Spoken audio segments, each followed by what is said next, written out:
장 어제 보지 못했던 53절부터 오늘 본문 72절까지 서경득 장로님과 함께 교독하겠습니다. 그들이 예수를 끌고 대제사장에게로 가니 대제사장들과 장로들과 서기관들이 다 모이더라. 베드로가 예수를 멀찍이 따라 대제사장의 집 뜰 안까지 들어가서 아랫 사람들과 함께 앉아 불을 쬐더라. 대제사장들과 온 공회가 예수를 죽이려고 그를 칠 증거를 찾되 얻지 못하니 이는 예수를 쳐서 거짓 증언하는 자가 많으나 그 증언이 서로 일치하지 못함이라.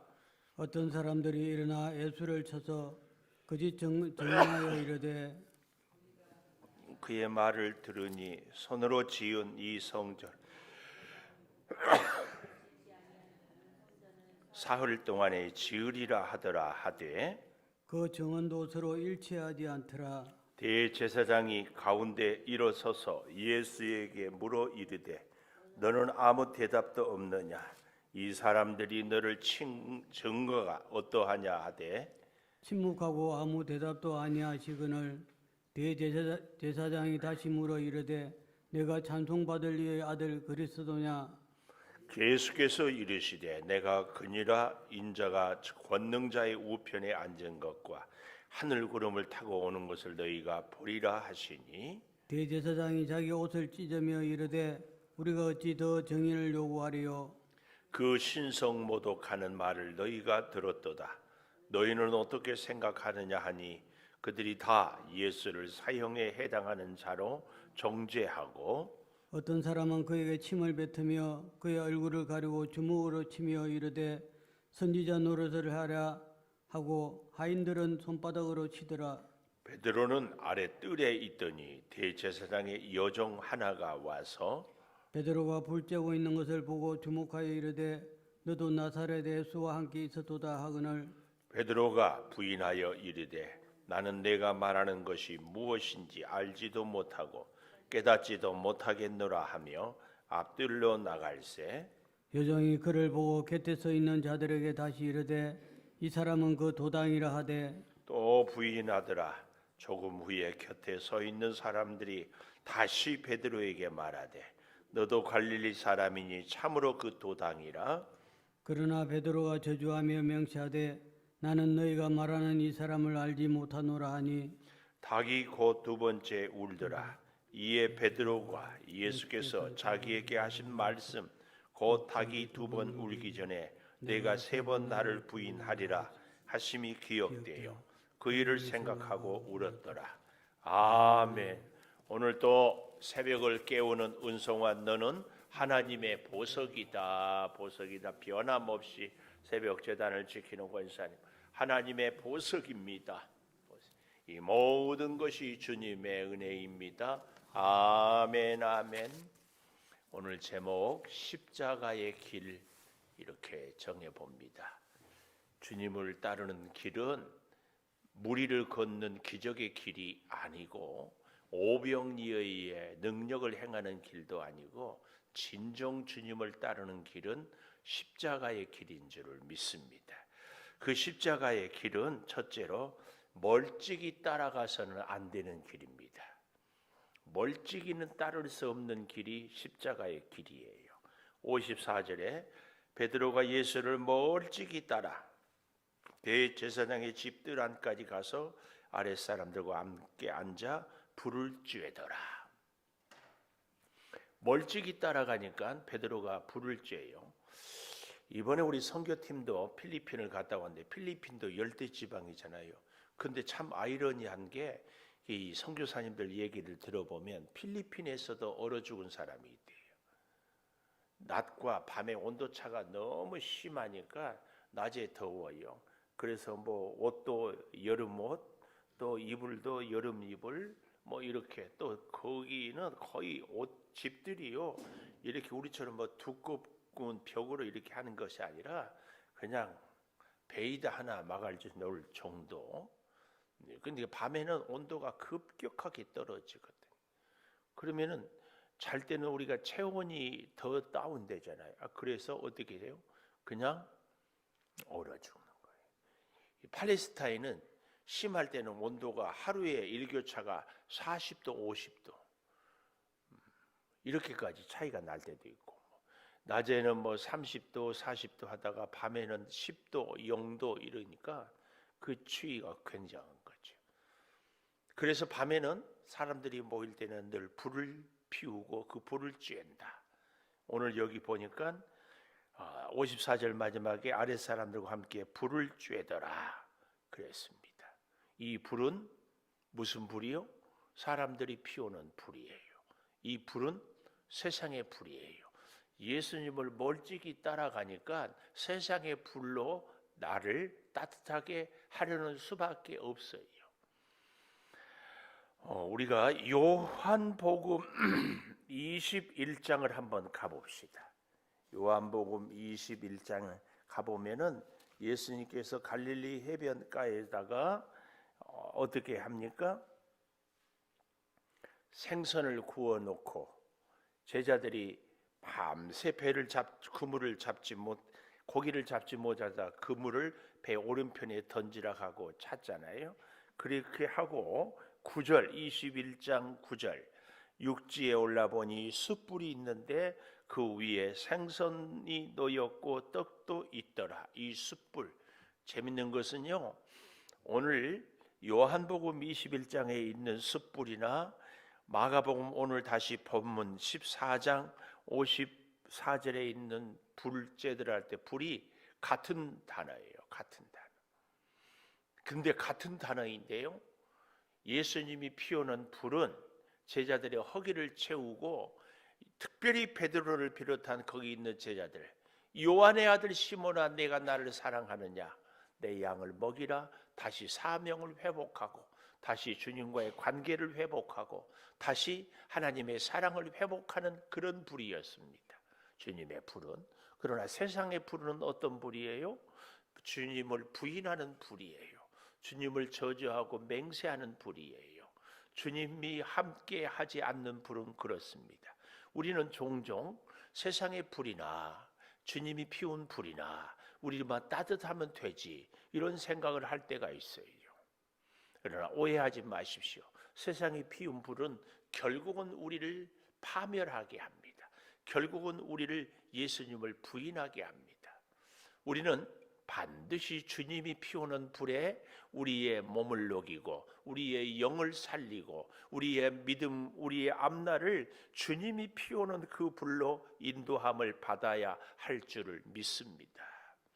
우리가 신앙생활을 한다 하면서도 그저 내 몸만 건강해진다면, 그저 내 사업만 잘 된다면, 그저 내 주머니만 두둑해진다면, 예수면 어쩌고 바알이면 어떻고 세상의 방법이면 어떻고 이런 생각을 하기가 뜻밖의 참 쉽습니다. 저도 개인적으로 입시에 실패하고 대학만 합격해준다면은, 그때는 한참 선문대학이라고, 문선명, 그런 대학이면 어떨까, 이런 생각도 그 어린 나이에 가져보았습니다. 여러분, 우리가 몸이 아파서 이제 정말 말기암 이런다고 할 때에 얼마나 간절할까요? 그럴 때 병을 고쳐준다면 어떠면 어때? 무슨 불이면 어때? 이런 생각을 사실은 우리가 하기가 너무 쉽습니다. 그러나 그 병을 나아도 나사로가 다시 죽은 것처럼, 나인성 과부의 아들이 다시 죽은 것처럼, 질병을 고침받은 사람들도 다시 죽은 것처럼 우리에게 참 영원한 생명의 그 은혜를 얻는 그 불을 우리가 반드시 받아야 할 줄을 믿습니다. 기억해야 됩니다. 멀찍이 따라가는 사람은 세상 불을 쪼일 수밖에 없습니다. 여기에 또 세상의 사람들은요, 어떻게 합니까? 예수를 죽이려고 거짓 증거를 하고 있는데 서로 일치하지 못하다. 56절에 보십시오. 서로 일치하지 못해요. 59절에도 그 증언도 서로 일치하지 못하더라. 여기 그 증언이 뭐냐? 58절에 보십시오. 우리가 그의 말을 들으니 손으로 지은 이 성전을 내가 헐고 손으로 짓지 아니한 다른 성전을 사흘 동안에 지으리라. 이 말씀이 대단히 우리를 흔들리게 혼란스럽게 합니다. 예수님이 언젠가 말을 하신 것 같은데 어디지? 이런 생각을 하고 있는데 실제로는 이 말씀을 언제 했는가 하면은 요한복음 2장 19절 한번 보십시다. 요한복음 2장 19절.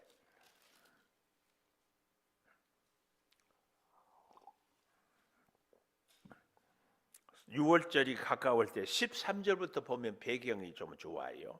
요한복음 2장 13절.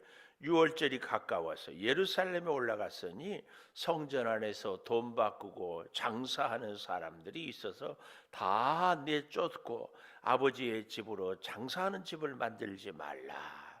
유대인들이 뭐라고 얘기해요? 18절. 예수께 말하기를 내가 이런 일을 행하니 무슨 표적으로 우리에게 보이겠느냐? 예수께서 대답하여 이르시되 이 성전을 헐라 내가 사흘 동안에 일으키리라. 유대인들이 이 성전은 46년 동안 지었거늘 내가 3일 동안에 일으키겠느냐 하더라. 그러나 예수는 성전된 자기 육체를 가리켜 말씀하신 것이라. 예수님의 가르침을 바로 그 깊은 뜻을, 그래서 자기 자신이 사흘 만에 부활하리라는 것을 얘기를 하는데 듣지 못하고 아니 오해하고 듣는 사람들의 모습이 오늘 마가복음 14장에 나오고 있습니다. 특별히 우리가 19절을 잘 보십시오. 예수께서 대답하여 너희가 이 성전을 헐라 내가 사흘 동안에 일으키리라 그랬어요. 너희가. 그런데 58절 오늘 마가복음 다시 14장 58절 우리가 그의 말을 들으니 손으로 지은 이 성전을 내가 헐고 예수님 스스로 헌다고 했다고 이렇게 말을 갖다가 오해하고 잘못 붙입니다. 손으로 짓지 한 다른 성전을 사흘 동안에 지으리라. 다른 성전이라고도 한 말도 없어요. 이렇게 이 유대인들은 자기들 생각대로 말을 하고 거짓 증언을 하고 있어요. 왜 그럴까요? 멀찍이 따라가는 거예요. 주님을 멀찍이. 우리는 결코 이런 일이 있어서 안 됩니다. 주님을 따르지 않는 것이 아니라 멀찍이 따라가요. 자, 두 번째 65절에 보십시오. 어떤 사람이 그에게 침뱉으며 얼굴을 가리며 주먹으로 치며 이르되 선지자 노릇을 하라. 온갖 모욕을 당하는 길이 두 번째, 모욕당하는 길이 십자가의 길입니다. 모욕당하는 길. 65절에 보면 침을 뱉고 얼굴을 가리고 주먹으로 치고 손바닥으로 치더라. 이 모든 것이 인격을 한없이 모독하는 이야기들, 이 모습입니다. 결코 있어서는 안 될. 이 말씀을 묵상하면서 그런 생각을 해봤습니다. 오늘날 교회가 세상으로부터 얼마나 손가락질을 당합니까? 얼마나 비아냥거립니까? 견딜 수 없어요. 참 요즘에 신앙생활하기가 쉽지 않아요. 어디 가서 예수 믿는다고 말하기도 쉽지 않아요. 그 전에는 예수 믿는다고 하면은 대단히 양심적이라고 그랬는데 그러지를 못했어요. 지금은 그렇지를 않아요. 오늘날 교회가 당하는 이 수모가 예수님이 십자가의 길을 가면서 당하는 길에 비하면 그래도 덜하다. 오늘날 우리가 당하는 것이 예수 믿는다고 누가 따귀를 때리거나 뭐 이 정도는 아니잖아요. 오히려 주님 당하는 모욕보다는 오늘날의 교회가 그래도 덜 당하는 것 아닌가 이런 생각도 가져봅니다. 어쨌든 십자가의 길은 모욕당하는 길이에요. 우리가 주님의 뒤를 따르면서 박수받고 칭찬 듣고 그래서 영광만 얻고자 하는 생각이라면 오해입니다. 이 사실을 잘 기억해야 할 줄을 믿습니다. 우리가 오히려 십자가의 길을 가는 사람이라면 모욕을 당하는 것이, 우리는 그런데 주님의 뒤를 가면서 영광을 자꾸 생각하고 있지 않는가, 그 말이에요. 세 번째, 십자가의 길은 배신의 아픔을 겪는 길입니다. 66절에서 72절까지 보면은 대표적으로 베드로, 그런 얘기를 들었죠. 늘 문제가 있을 때마다 베드로가 연관이 되는 경우가 참 많거든요. 앞장서서 그렇겠지만 베드로의 어떤 기질 때문에도 그런 모습을 우리는 볼 수 있어요. 자, 66절부터 보십시다.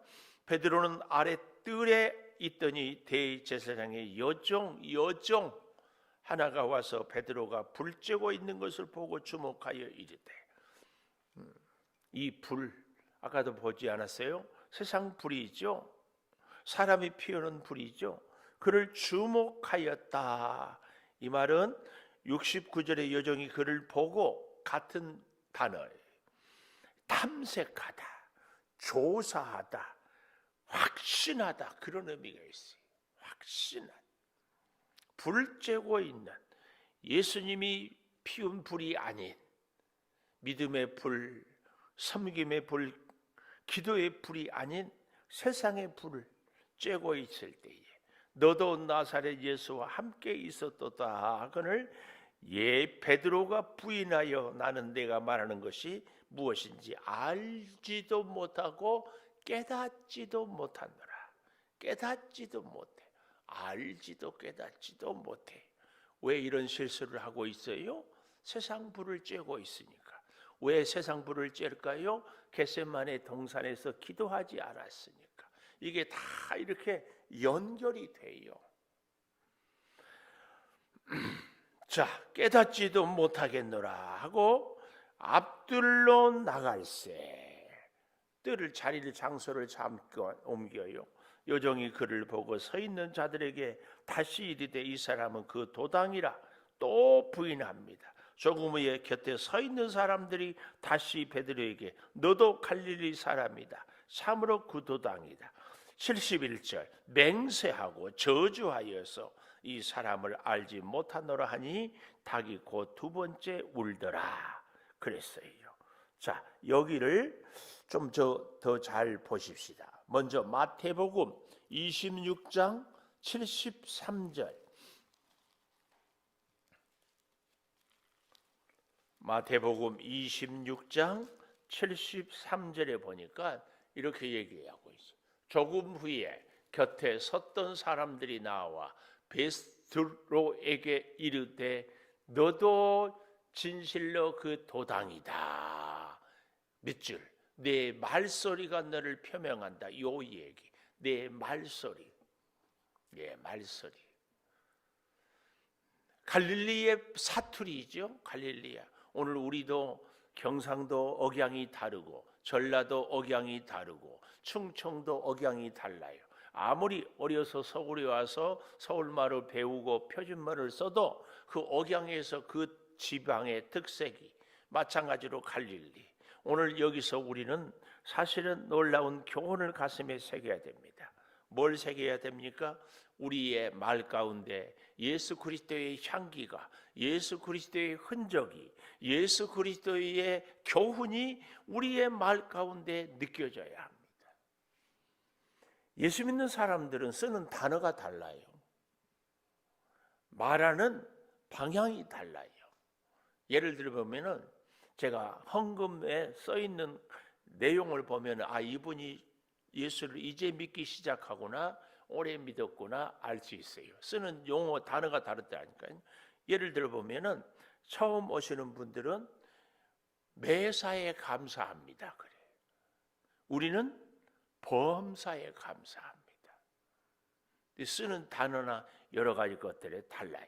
내 말소리가 너를 표명한다. 사랑하는 여러분, 우리의 말 한마디에 예수의 흔적이, 십자가의 흔적이, 예수의 피의 흔적이 느껴지고 깨달아져야 돼. 이 비결이 뭐예요? 예수의 사랑이. 저는 여기에 한 걸음 덧붙이고 싶어요. 우리 창조교회 성도들은 창조교회만의 향기가 드러나야 돼. 창조교회의 향기를 나타낼 수 있는 말을, 행동을 할 수 있어야 됩니다. 주변의 사람들이 우리를 척 보고도 혹시 창조교회 다니시지 않습니까? 이렇게 얘기를 할 수 있어야 돼요. 그 증거가 뭘까요? 우리 예수 믿는 사람들 가운데 창조교회 성도들은 꼭 이 얘기를 해야 돼요. 무슨 얘기? 힘내세요. 힘내세요. 반드시. 오늘 또 주일 예배를 드리는 은성아, 너는 하나님의 보석이다. 이런 것들이 우리 창조교회의 흔적입니다. 흔적. 어떤 상황 속에서도 긍정을 이야기하고 긍정을 사모하고 하나님의 은혜를 사모하는. 우리는 이 내 말소리가 너를, 그런가 하면은요, 한 군데 더 찾아보겠습니다. 누가복음 22장 61절입니다. 누가복음 22장 61절. 방송실은 저보다 더 빨리 찾네요. 누가복음 22장 61절. 뭐라고 나와요?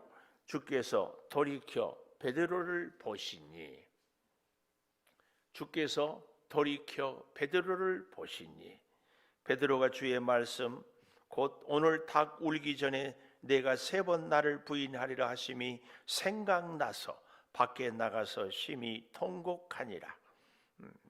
주께서 돌이켜 베드로를 보시니. 닭이 울기 전에 주님이 보니까 베드로가 3번씩이나 저주하고 부인하여 닭 울음소리를 들 때 주님이 베드로를 돌이켜 보았어요. 이 예수님의 베드로를 보는 그 눈길은 의심, 불신의 눈길이 아니었을 겁니다. 분노하고 진노하는 눈길도 아니었을 겁니다. 어떻게 바라봤을까요? 눈물이 그렁그렁하고 주르륵 흐르는 눈물로 베드로야, 네가 나를 부인했고 저주했구나. 그래도 나는 너를 사랑한다. 그래도 나는 너를 사랑한다. 네가 나를 지금은 부인했지만 반드시 너는 내 제자다. 여전히 너는 내 제자다. 주님의 이 돌이켜 바라보는 눈물 가운데 베드로를 향하여서 그 외침을 하고 있었을 것입니다. 여러분, 이 주님의 눈길이, 눈물이 그렁그렁하면서 베드로를 바라보는 그 눈빛이 오늘 우리도 똑같이 보고 계십니다. 주님이 믿었던 우리, 사랑했던 우리, 그럼에도 약해서 넘어지는 우리를 나는 여전히 너를 사랑한다. 그리고 또 한 가지, 오늘 여기 누가복음 22장 61절에 보면은 오늘 닭 울기 전에 내가 3번 나를 부인하리라 하심이 생각났다. 이 생각났다, 뭐가 생각났어요? 바로 그 앞에 있는 61절에 베드로가 주의 말씀이 생각나서, 말씀이 밖에 나가 심히 통곡하더라. 저희가 학교를 다닐 때, 신대원을 다닐 때 설교의 실제라는 과목이 있어요. 설교학 개론을 하고 설교의 실제. 이 설교의 실제를 가르쳤던 정장복 교수님이라는 분이 계시는데, 호랑이 교수님, 얼마나 엄하게 하고 무섭게 하고, 출석을 부를 때도 요절을 못 외우면 아주, 심지어 어떤 학생들한테는 그렇게 해가지고 무슨 설교를 하겠냐고, 나가서 약장사나 하라고 하고, 아니 뭐 하여튼 뭔가. 그런데 그렇게 할 때에 교수님이 하는 말씀이 귀한 천하보다도 귀한 영혼을 죽이는 그 책임을 어떻게 감당하려고. 그 교수님이 엊그제 덕소에 사시는데 밤에 운동 나갔다가 갑자기 시간이 되어서 오지 않아서 찾아보니 돌아가셨어. 더 생각이 납니다. 여러분, 우리는 다시 마가복음 14장 72절 베드로가 자기에게 하신 말씀, 닭이 울기 전에 내가 3번 나를 부인하리라 하심이 기억되어 그 일을 생각하고 울었다. 이 본문이 저희 설교의 실제 때의 본문이었어요. 그래서 제가 설교 제목을 그렇게 정했다고 하지 않았어요? 이 베드로의 눈물은 가슴으로 흐르는 눈물이었습니다. 그냥 눈으로만 울 수 없고 가슴으로 흐르는. 오늘 저와 여러분도 돌이켜 바라보는 주님의 그 음성 앞에 부인하고 맹세하고 저주하고 외면했던 우리들의 삶을 다시 회개하며 우리의 눈물뿐만 아니라 우리의 가슴에서 흐르는 눈물로 다시 회개하고, 그래서 베드로처럼 갈릴리 호숫가에서 주님이 피우는 불에 다시 쪼이면서 성령으로 충만하여 거꾸로 십자가를 지기까지 순종하는 우리의 믿음 생활 꼭 되기를 축복합니다. 기도하겠습니다. 주님, 십자가의 길은 참으로 쉽지 않은 길입니다. 십자가의 길은 결코 멀리 따라가서는 갈 수 없는 길입니다. 십자가의 길은 온갖 모욕을 당합니다. 십자가의 길은 배신의 아픔을 겪고도 묵묵히 가는 그 길입니다. 주여, 오늘 우리도 사순절을 맞이해서 그 길을 묵묵히 걸어가게 하여 주시옵소서. 지금은 우리 주 예수 그리스도의 은혜와 아버지 하나님의 무한하신 사랑과 성령의 감화 감동하심이 영원토록 함께 하시옵기를 간절히 축원하옵나이다.